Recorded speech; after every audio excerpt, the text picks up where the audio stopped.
Hello everyone, আজকে তোমাদের সাথে শেয়ার করব কড়াইশুঁটির কচুরির রেসিপি। আর শীতকালে কড়াইশুঁটির কচুরি হবে না তা কি কখনো হয়?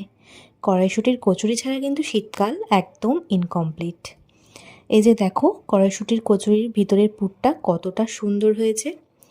আর তোমরাও যদি এরকম সুন্দরভাবে বানাতে চাও তাহলে অবশ্যই কিন্তু আমার ভিডিওটা পুরোটা দেখতে হবে। তো বানানোর জন্য প্রথমেই নিয়ে নিয়েছি আমি মটরশুঁটিগুলোকে ভালো করে ধুয়ে নিয়েছি। এরপর একটা মিক্সিং বোলের মধ্যে আমি কড়াইশুঁটিগুলোকে নিয়ে তার মধ্যে দিয়ে দিয়েছি কিছুটা পরিমাণ আদা আর কিছুটা কাঁচা লঙ্কা। এবার পুরোটাকে একটা ভালো করে পেস্ট করে নিয়েছি।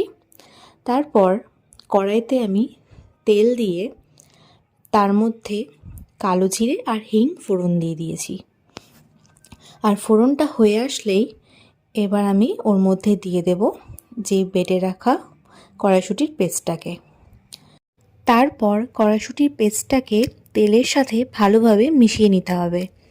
আর মিশানো হয়ে গেলে এবার আমি এর মধ্যে দেব হলুদ গুঁড়ো কিছুটা পরিমাণ জিরের গুঁড়ো আর কিছুটা পরিমাণ লঙ্কার গুঁড়ো। লঙ্কার গুঁড়োটা অপশনাল, তোমরা দিতেও পারো, আমি তাও সামান্য পরিমাণ দিয়েছিলাম। পেস্টে যেহেতু কাঁচা লঙ্কা দিয়েছি তাই অনেকে তোমরা স্কিপও করতে পারো লঙ্কার গুঁড়োটাকে। আর তারপরে দিয়ে দিয়েছিলাম স্বাদমতো নুন আর স্বাদমতো একটু চিনি।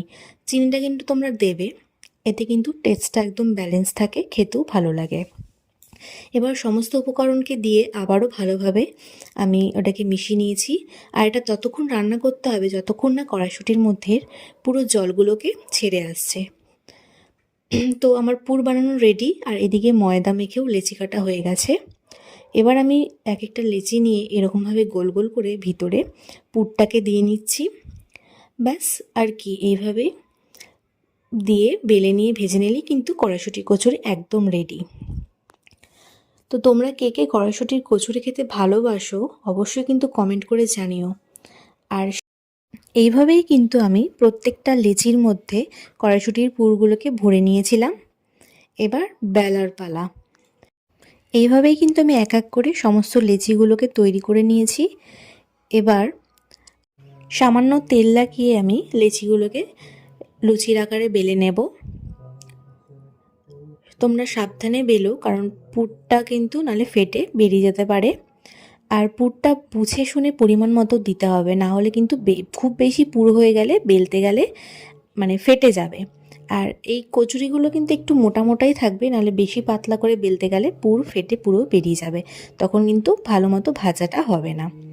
তো এবারে আমি এক এক করে সমস্ত কচুরিগুলোকেও বানিয়ে নিলাম। যে দেখো আমার সব বেলা হয়ে গেছে।